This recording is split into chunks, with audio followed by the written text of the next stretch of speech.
Hello, and this is the Warforge with another 40k Tactica update. And this one, in this episode, it is definitely the Orks again.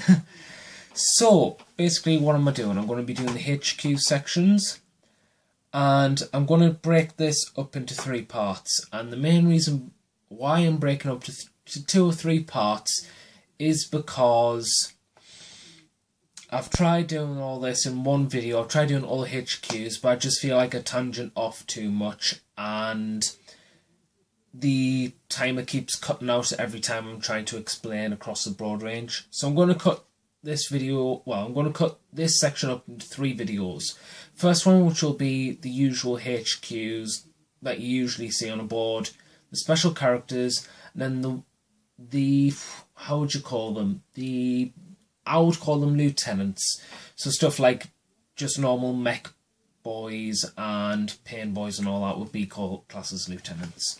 So in this video we're going to go through the normal general HQ section. So basically Warboss and Big Mek and stuff like that. First off, I'm going to go through all the war gear items you can upgrade to, because if you're a beginner or you don't have the Ork Codex, it's pointless me telling you to say have a look at these upgrades when you might not have the faintest idea of what I'm talking about.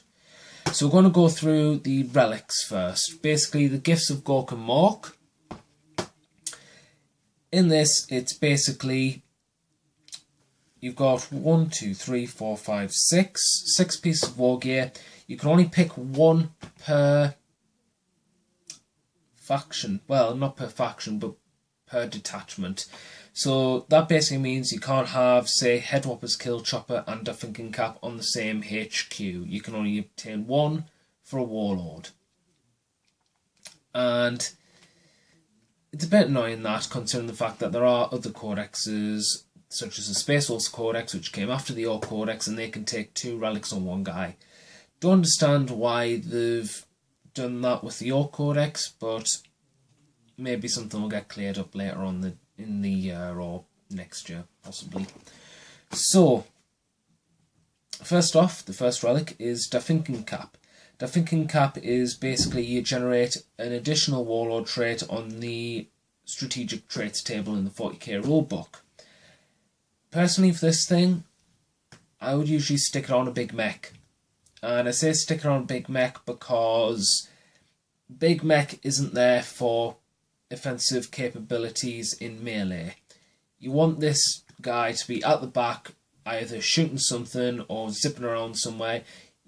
You don't really want him in combat too much, because if you put him in combat, there is a very large chance, larger than the Warboss, that he'll get smacked in.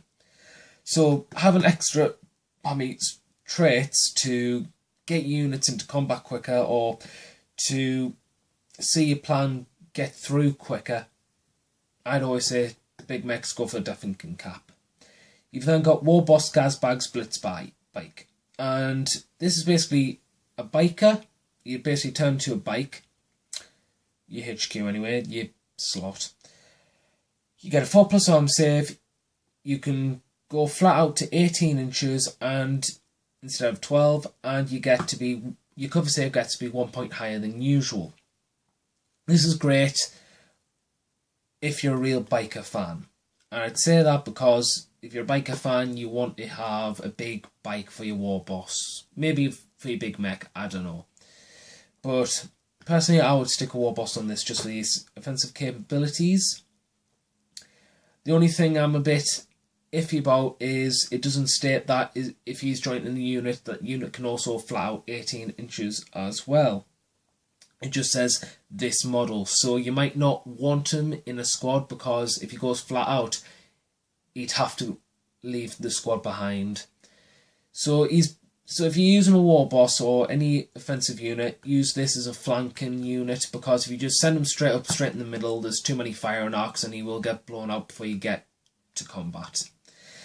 What it also provides, this piece of war gear, is a twin-linked custom Daka Blasters. Now, when it says Daka Blasters, it doesn't specify how many you get. So I always assume you only get 1. mainly because it says Dagger Blasters, but it doesn't specify the number of Dagger Blasters you get, it just says Dagger Blasters. So always assume that it's 1. It's 24-inch range, that's Strength 6, AP 3, and Assault 3. So you got 3 dice, you're hitting on 5s, but your Orky Ballistic skill, your Assault, so it's basically just any extra hits going in the pot, really. But it's a nice piece of war gear if you're very into your bikes and you're bike heavy and Deathcopter heavy, and basically like fast unit heavy, then Warboss Gazbag Split Spike is for you. Da Lucky Stick, this is a one that you stick on a Mega Armoured Warboss, or you could stick it on a Big Mek to give them survival capabilities. What it does is you're allowed to reroll any to hit, to wound, or saving throws that that model with that item of war gear may make. And there is a double-edged blade to this, and that if you get 3 or more of the failed rerolls during that same turn, so it's not phase, it's not movement phase, shooting phase, assault phase, it's the whole turn, it's the whole package, you could say. If you get 3 or more failed rerolls that are the secondary result, then that model is removed as a casualty for the rest of the game. So it's a double-edged stick. However, when played right, it really does help, from what I've known. I haven't personally used this yet. I'm planning to, once I kind of just restart my Orks, because I'm planning to self-load and then just kickstart them in a long time to come. You've got Headwhopper's Kill Chopper. This is my personal favourite because I love giant saws and giant axes and stuff on my Warbosses. Basically what it is it gives your Warboss +2 strength, he's AP 5, he's Rendon, it's a melee, it's a two-handed weapon, it also has a rule called Decapitating Strike. Basically, that rule is basically any 6s to wound and it causes instant death. So if you roll a 6, you're ignoring armour saves, they have to pray on a vulnerable save, or they are dead, basically.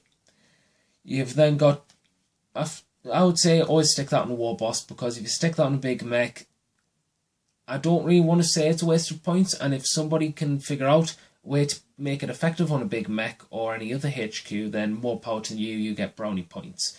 Personally, I just don't see a point in anything but the Warboss, because extra offensive capabilities.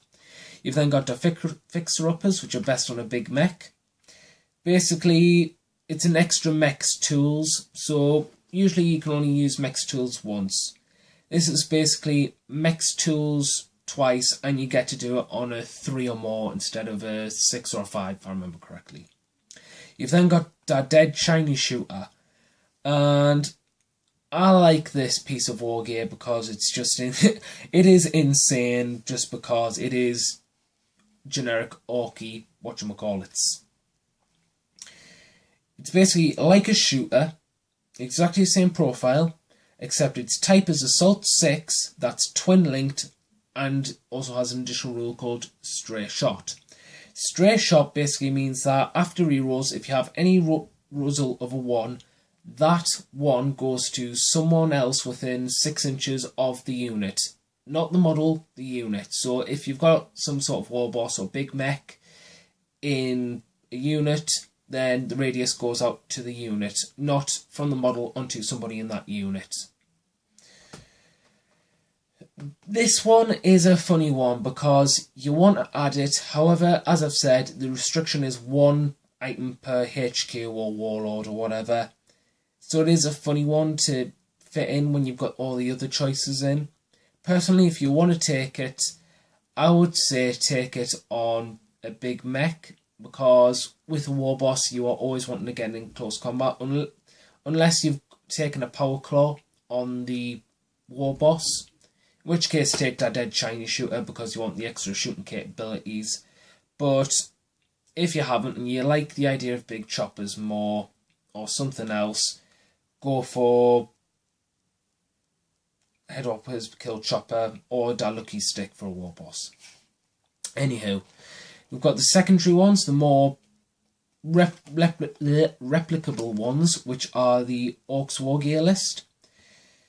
Basically, the ranged weapons, I'm going to go through them because some people might not know the names. Shooter is basically like a storm bolter, except it's 18-inch range, that's AP6.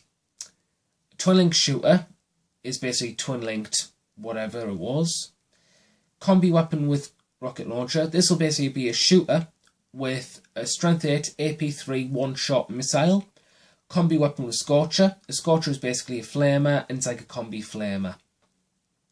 Melee weapons, Big Chopper and Power Claw. Power Claw is basically a power fist, and a Big Chopper is basically +2 strength, AP5, two-handed melee. Mech weapons, these are for, well, these are for every Warboss or everything still, for all those HQs that I'm about to talk about.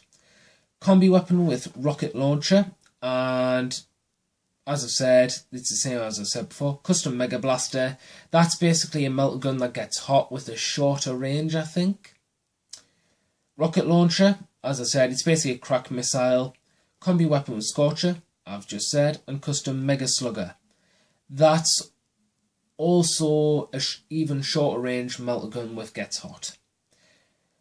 Runts and squigs, I'll go through these quickly.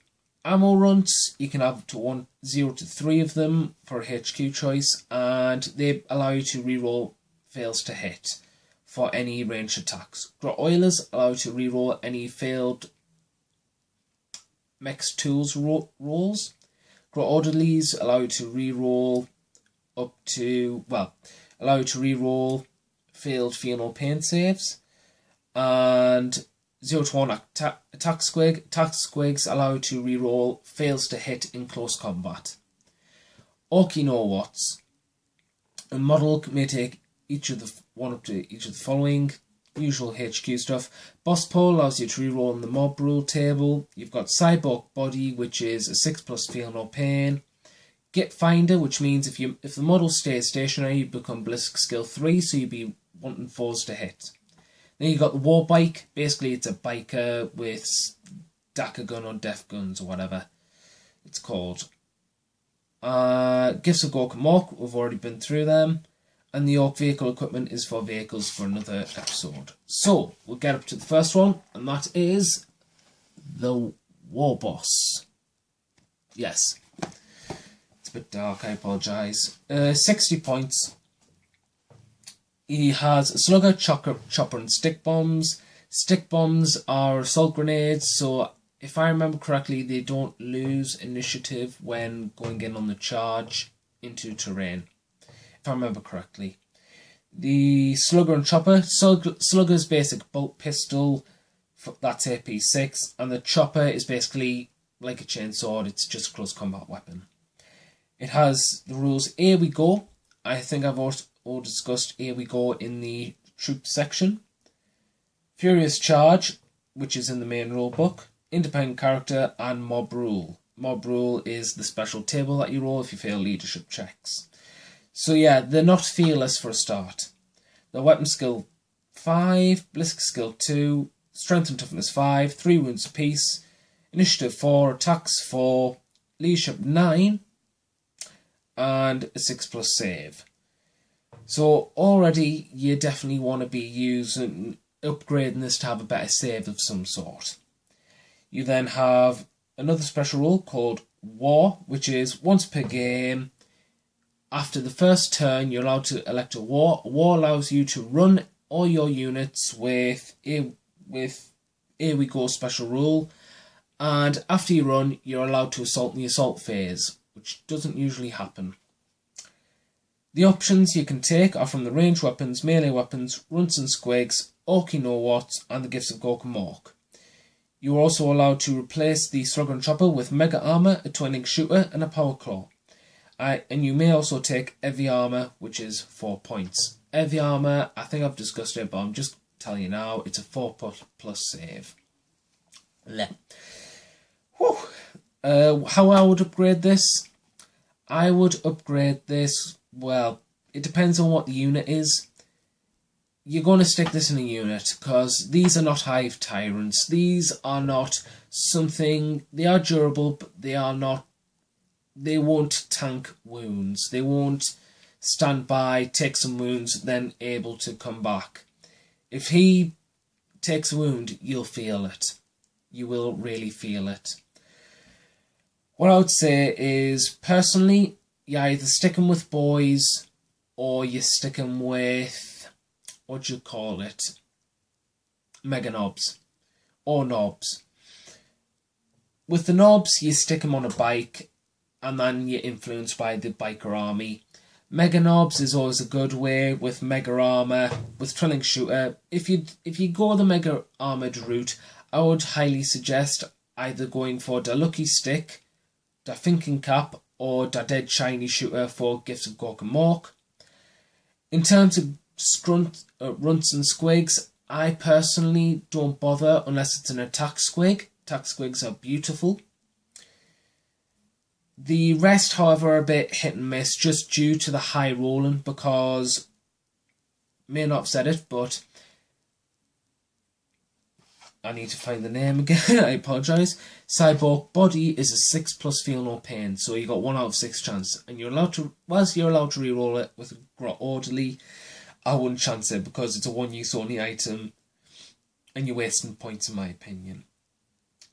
If you're going for the boys route, don't take Mega Armour, but take Heavy Armour with the Lucky Stick, I would say, just because you'll be rerolling wounds. You'll have a ton of lookout sirs because 30 boys in a mob, you can't really go wrong with that. As I say, those are the choices I would go with for a Warboss. Next we have, we'll do him later, the Big Mek. Now the Big Mek's an interesting one. He's the more zany one in my opinion, because I feel with the Warboss is that, I'm not going to say he's bland, but he's very straightforward and blunt. You see him, you know what he's going to do, full stop. A Big Mek's a bit more ambiguous, you could say, in my opinion. He's 35 points. All these are infantry big characters.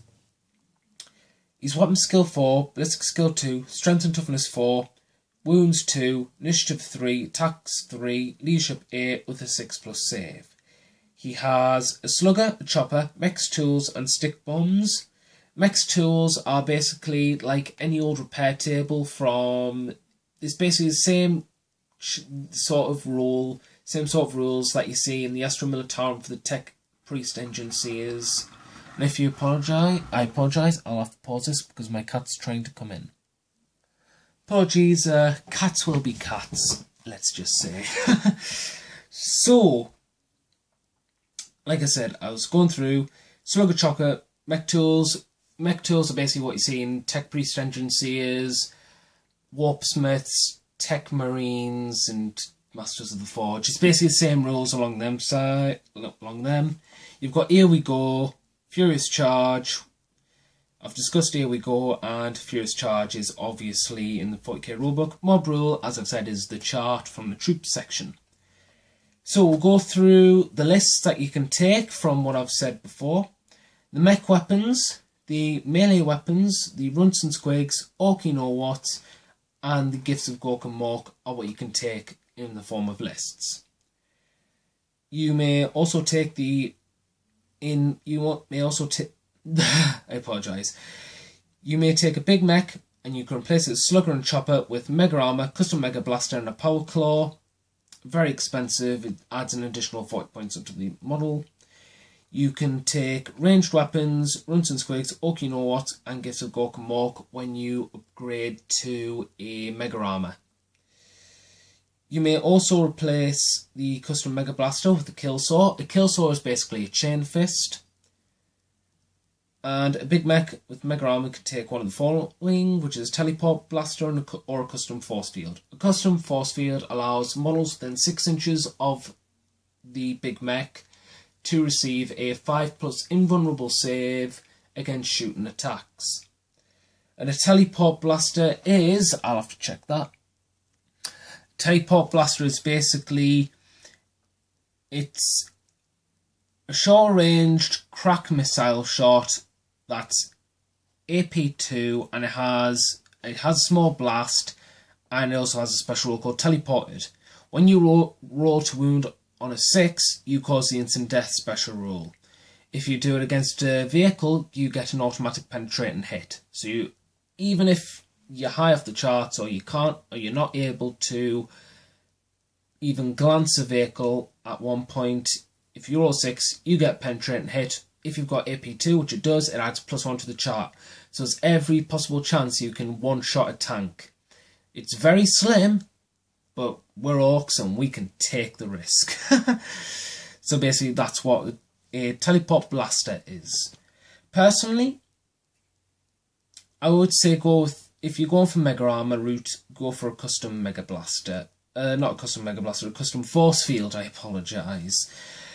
Just due to the extra resilience, because if you go for a small elite unit with a Mega Armoured Big Mek, you're going to transport it somehow across the board. Once that gets blown up, you're going to be really glad you have those invulnerable saves. That's just my opinion. How I would run this unit is without the Big Mek armor, Mega Armor, and I would actually instead just keep it the same.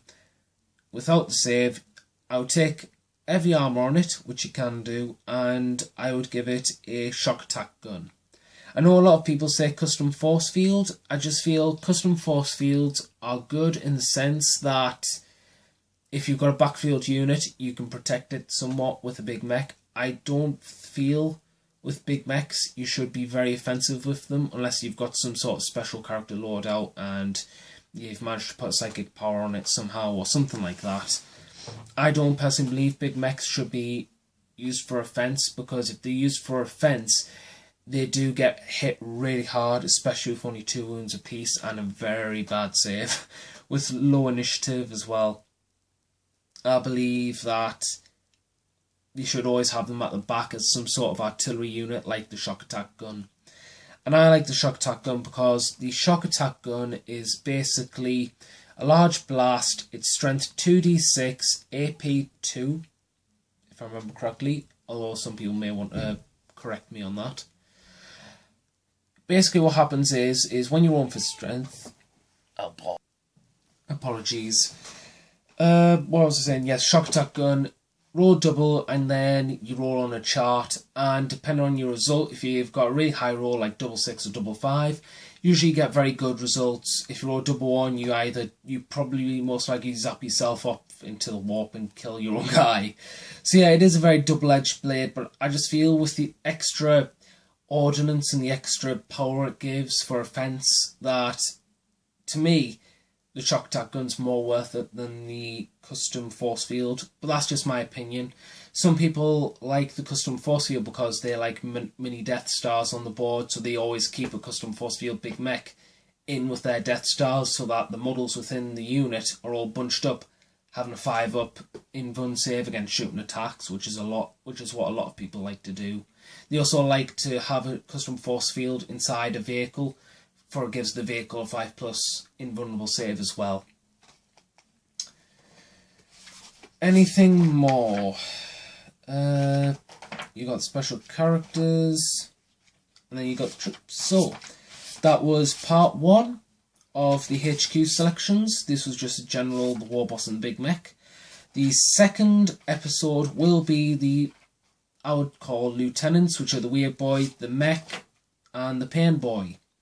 So we'll have 3 more choices in the next one, and the one after that will be all the HQ special characters. So, I hope you enjoyed it. I hope you enjoyed my input into what I feel would be a good way to spread across the Ork love.